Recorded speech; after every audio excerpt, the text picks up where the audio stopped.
Hola, ¿cómo están? El día de hoy vamos a ver los verbos auxiliares. Un verbo auxiliar es aquel que acompaña a un verbo principal para formar sus tiempos. En español tenemos tres verbos auxiliares comunes, que son el verbo estar, el verbo ser y el verbo haber. Esa combinación del verbo auxiliar más el verbo principal se conoce como los tiempos compuestos. El día de hoy vamos a ver los tiempos compuestos para el verbo haber. ¿Cuáles son esos? Son los tiempos perfectos. El primero que tenemos es el presente perfecto. El presente perfecto se forma con el presente del verbo haber más el pasado participio del verbo principal.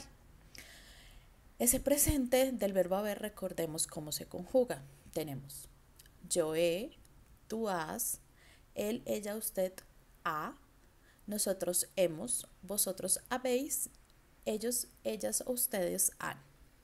Un ejemplo es Sandra ha llegado al trabajo, donde ha es ese verbo auxiliar o ese tiempo presente del verbo haber y llegado es el pasado participio del verbo llegar. ¿Cuál es el siguiente tiempo compuesto? Tenemos el pasado perfecto o pluscuamperfecto. ¿Cómo se forma? Tenemos el pretérito imperfecto del verbo haber más el pasado participio del verbo principal.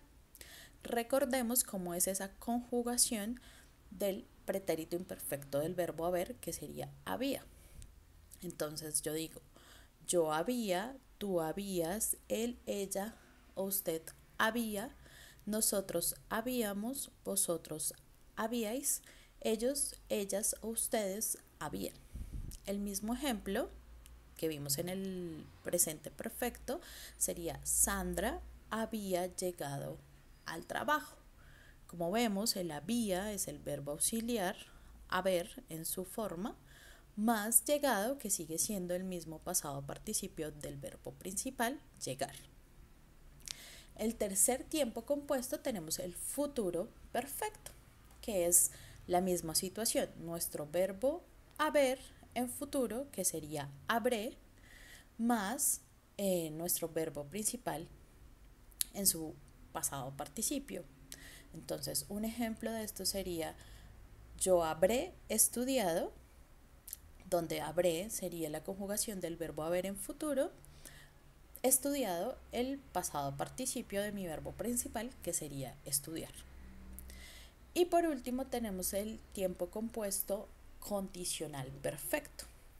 Y es, como su nombre lo indica, para ser condicionales y sería la forma del verbo haber habría más el mismo pasado participio del verbo principal. Si convierto el ejemplo anterior sería si yo habría estudiado el mismo pasado participio del verbo estudiar. Entonces, estos son nuestros tiempos compuestos del verbo haber como verbo auxiliar. Muchas gracias, que estén bien.